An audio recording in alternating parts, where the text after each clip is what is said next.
श्रीमान, अभी जो भारत का महापर्व लोकतंत्र का ये महापर्व चल रहा है, इस पे जैसे कि हम लोग सभी समाज में जाकर के लोगों के बीच मतदान प्रतिशत को बढ़ाने के लिए प्रेरित करते हैं। ये कहीं ना कहीं हमारे भारत की आर्थिक, राजनीतिक और देखें तो भारत की जो एक परंपरा है उसको स्थापित करने के लिए हम लोग कर रहे हैं। तो इस पे आपका समाज में क्या संदेश जाएगा? जहाँ तक कि हम अभी बातचीत के दौरान सुने हैं, जो हमारी भारतीय स्थिति जो पहले थी वो अब कहीं ना कहीं सही हो चुकी है, और दिन प्रतिदिन हमारी जो भारतीय ये परंपरा है उनको स्थापित करने के लिए हम लोग और हमारे जो सरकार हैं वो भी काम कर रहे हैं। तो अब ये जो नया सरकार बनने जा रही है, इस नए सरकार को आने से भी हमारे भारत का ये स्थिति और मजबूत होने वाला है। तो इसमें कैसे व्यवस्था को लाना है, हम लोगों का क्या विचार रहना चाहिए, हमारे समाज में कैसे जागरूकता आना चाहिए ताकि ये मतदान प्रतिशत भी बढ़े और हमारे भारत का जो वो सुदृढ़ राष्ट्र बनाने के लिए एक अच्छे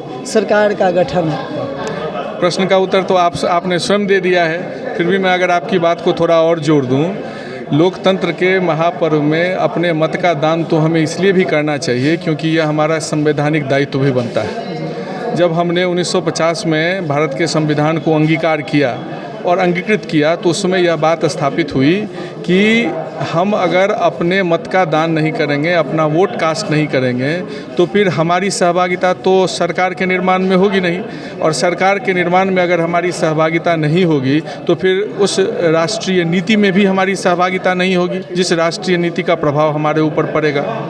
तो हमारे ऊपर जो प्रभाव पड़ता है हमारे सामाजिक चरित्र का, हमारे राजनीतिक चरित्र का, हमारे पूरी की पूरी इस भौगोलिक सीमा में रहने वाले जितने हम सब लोग हैं, हम सब अगर अपने मत का दान करेंगे तब जिस सरकार का निर्माण होगा वह सरकार राष्ट्रीय हित का कार्य करेगी।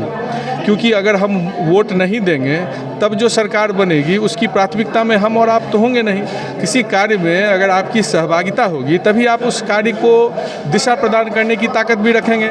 अगर आप सहभागी नहीं बनेंगे तो फिर वो क्या होगा, दिशाहीन हो जाएगा।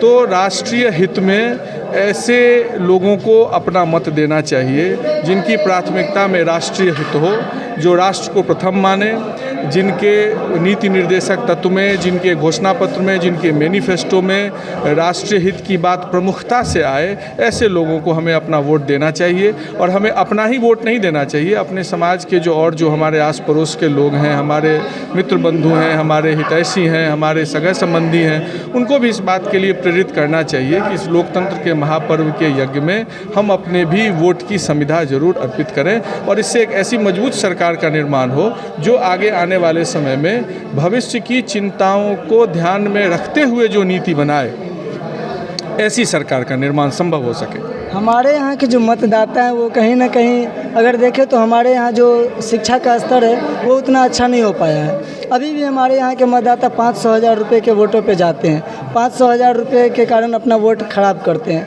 और उन्हें सही गाइडलाइन भी नहीं मिल पाता है। लोग अभी भी असमंजस में पड़े रहते हैं जो चुनना आखिर किनको है, क्योंकि यहाँ पे झांसी की बात चल रही है। लोग आते हैं, तरह तरह की वादा करते हैं, चले जाते हैं, लेकिन लोग ज़मीनी स्तर पे काम देखते ही हैं, राष्ट्र स्तर का काम नहीं देख पाते हैं। तो आप क्या कहना चाहेंगे, आपके नज़र से या आपके संदेश के अकॉर्डिंग कौन सी सरकार अच्छा रहेगा? देखिए, मैं तो पहले ये बात आपकी मैं इंडोर्स नहीं करूंगा कि और मैं ऐसे लोगों को तो नहीं जानता जो 500,000 के लिए अपना वोट दे देते हों। ऐसे बहुत हैं सर। वो आप जानते होंगे, मैं नहीं जानता। मुझे अपने भारतीय राष्ट्र बंधुओं पर पूर्ण विश्वास है कि वो 500,000 के फेरे में नहीं पड़ेंगे।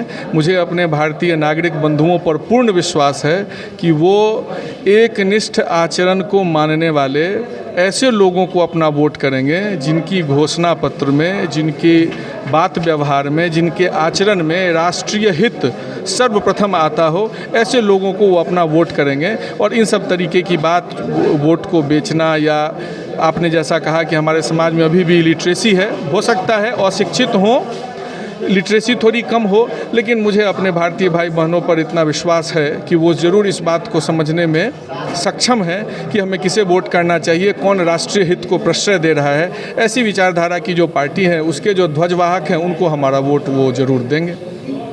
बता दें, जो श्रीमान ने बताया और हम लोग भी जानते हैं, जो जैसा कि मैंने बातचीत किया, जो समाज में इस तरीके का बातचीत आता है, लेकिन कहीं ना कहीं हमारे यहाँ इस तरीके का व्यवस्था भी बना है। श्रीमान का बात से हम लोग सहमत हैं। जो हम लोग को राष्ट्रहित के लिए काम करना है और राष्ट्रहित के लिए अपनी सरकार का चयन करना है। हमारे साथ एक और समाज सेवी हैं और साथ ही आचार्य भी हैं, इनसे भी बातचीत कर ही लेंगे तो अच्छा रहेगा। जो आपका भी स्वागत है। और जैसे कि हम लोग समाज से जुड़े रहते हैं, समाज के लिए हमेशा लगे रहते हैं, तो क्या कहना चाहें मतदाताओं? बहुत बहुत आभार, आप लोगों ने इस विषय में मतदाता को जागरूक करने के लिए अपना पहल कर रहे हैं। विश्व के सबसे बड़े लोकतांत्रिक देश भारत, जिसके एक जिम्मेदार नागरिक होने के नाते हमारा यह प्रथम कर्तव्य है। ये जो महापर्व है भारतवर्ष में, इसमें हम बढ़ चढ़कर अपनी भागीदारी निभाने के लिए मतदान करें। अपनी देश के सांस्कृतिक, शैक्षणिक, आर्थिक सीमा सभी पर जो जिस प्रकार से हमारे यहाँ अभी वर्तमान सरकार व किसी भी अपने राजनीतिक दृष्टि को न देखते हुए भी देश में पहले मतदान की स्तर बढ़े, इस पर हमें एक जिम्मेदार नागरिक होने के नाते इस पर पहल करना चाहिए।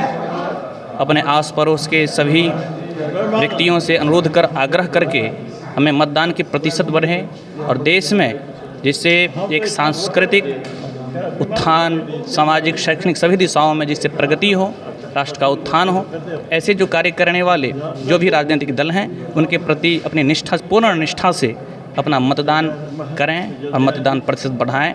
इस ये हमारी आग्रह होनी चाहिए और हम भी इसमें अपना पहल करें, अपना कदम बढ़ाएं। और जहाँ तक की बात है, जो हम लोग सभी मतदाता जागरूकता अभियान जो समाज में चल रहा है, हम लोग डोर टू डोर जाकर के भी इस तरीके का बातचीत करते हैं जो मतदान प्रतिशत को बढ़ाना है और भारत को एक सांस्कृतिक, राजनीतिक, आर्थिक और सुसंपन्न राष्ट्र बनाने के लिए अच्छे सरकार का चयन करना है। ये अपने अपने मत की बात होती है। चलिए, हमारे बीच और एक श्रीमान आए, सबसे पहले आप अपना छोटा परिचय दे देंगे। अयोध्यानाथ झा जी, सेवानिवृत्त विभागाध्यक्ष, प्राचीन भारतीय इतिहास विभाग, ललित नारायण मिथिला विश्वविद्यालय, दरभंगा। अभी हमारे देश में एक बहुत बड़ा लोकतंत्र का महापर्व चल रहा है, मतदान। और ये मतदान जो है सो कहीं ना कहीं हमारे देश को एक मजबूती प्रदान करेगा। इसमें आपका क्या विचार रहेगा? समाज में आपका क्या संदेश जाएगा? मतदान जो है वो राष्ट्र निर्माण के लिए होता है और आज संपूर्ण राष्ट्र जो है वो दो भागों में बटा हुआ है, राष्ट्रवादी विचार और अराष्ट्रवादी विचार। और इस बीच में हमें चुनना है कि हमें कैसी सरकार को चुनना चाहिए।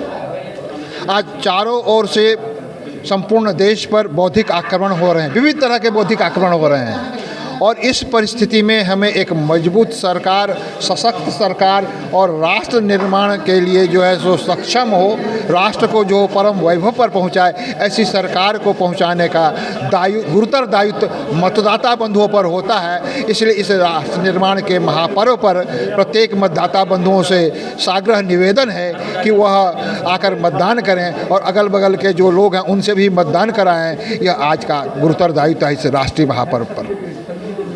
विशेष बातचीत नहीं, अभी मतदान का ये सिलसिला जो चल रहा है, हम लोगों को आवश्यक है जो सबसे पहले अपना मतदान करें और मतदान प्रतिशत को बढ़ाएं, क्योंकि मतदान करके हम एक अच्छे राष्ट्र के निर्माण के लिए एक अच्छे सरकार का नियुक्ति कर सकते हैं जो हमारे राष्ट्र को बनाए और जो हमारे राष्ट्रवादी नेता हों। इसलिए हम लोगों को मतदान प्रतिशत बढ़ाना है और हम लोगों का ये पहला कर्तव्य और उत्तरदायित्व है। धन्यवाद। आप देखते रहे ATM न्यूज़। मैं हूँ शक्ति ठाकुर।